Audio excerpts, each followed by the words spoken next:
Bonjour à tous et bienvenue dans la Minute Financière de Claire.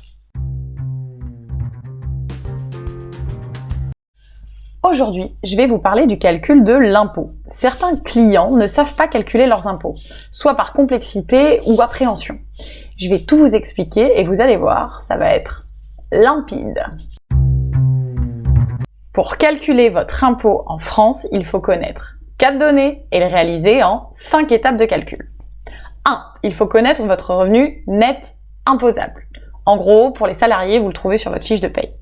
2. Vous allez soustraire votre abattement que vous avez choisi, soit les 10%, soit les frais réels. 3. Vous allez diviser cette somme par votre quotient familial, c'est-à-dire le nombre de parts du foyer fiscal. 4. Vous allez calculer l'impôt sur la somme trouvée grâce au barème progressif d'imposition. Et enfin, 5. Vous allez multiplier la somme trouvée grâce au barème d'imposition progressif par le nombre de parts du foyer fiscal, le fameux quotient familial. Bon, ok, alors, je soustrais, je divise, je multiplie. Est-ce que vous avez vraiment compris ce que j'ai raconté là ?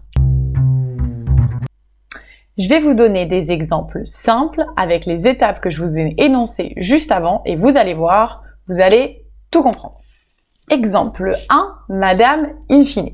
Madame Infine, elle gagne 36 000 € de revenus nets imposables.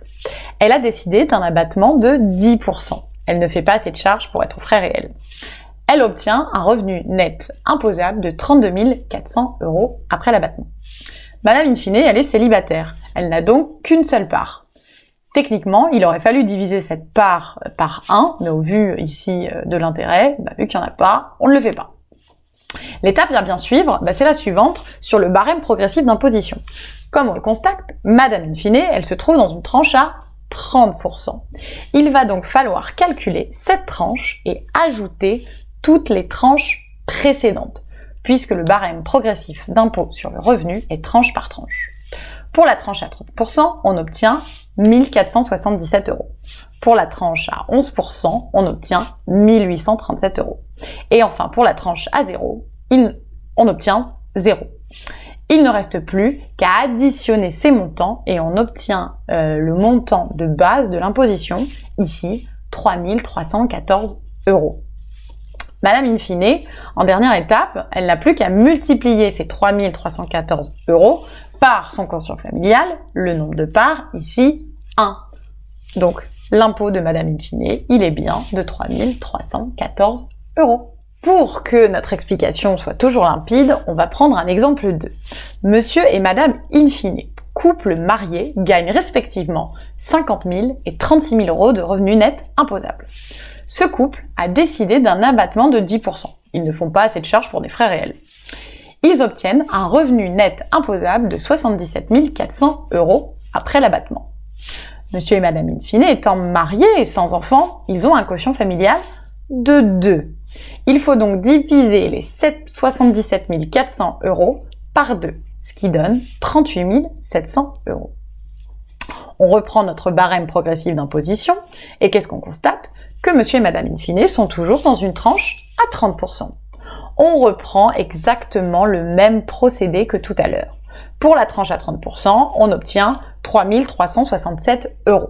Pour la tranche à 11%, on obtient 1 837 €. Et pour la tranche à 0, on obtient 0. On additionne tous les montants, et on obtient 5 204 €. Mais attention, dernière étape, on multiplie le montant d'imposition de base, les 5 204 € trouvés grâce au barème d'imposition, par le nombre de parts du foyer fiscal, ici 2. Monsieur et Madame Infine vont donc payer 10 407 € d'impôt. Modifions légèrement l'exemple précédent et ajoutons à Monsieur et Madame Infine 2 enfants. Les étapes 1 et 2 restent exactement les mêmes. Ce qui va changer, c'est à partir de l'étape 3. Le quotient familial, ici, va passer à 3 parts. Le revenu net imposable de Monsieur et Madame Infine deviendra alors 25 800 €. On reprend en étape 4 notre barème d'imposition sur le revenu. Et qu'est-ce qu'on constate ? Que le couple a changé de tranche. Il n'est plus à 30%, mais à 11%. La base de calcul de l'impôt devient alors 1 653 €. On multiplie cette somme par le nombre de parts, ici 3 fois 1653, et on obtient le nouveau montant d'imposition de monsieur et madame in fine avec 2 enfants, 4 959 €. L'intérêt est de comprendre comment est calculée votre imposition afin de pouvoir travailler dessus. Si vous souhaitez réduire votre facture fiscale, des solutions existent et je suis là pour vous y aider. N'hésitez pas à prendre rendez-vous directement sur notre site internet ou me contacter sur mon adresse email. Je vous remercie pour votre écoute, j'espère que tout était limpide. C'était la Minute Financière de Claire.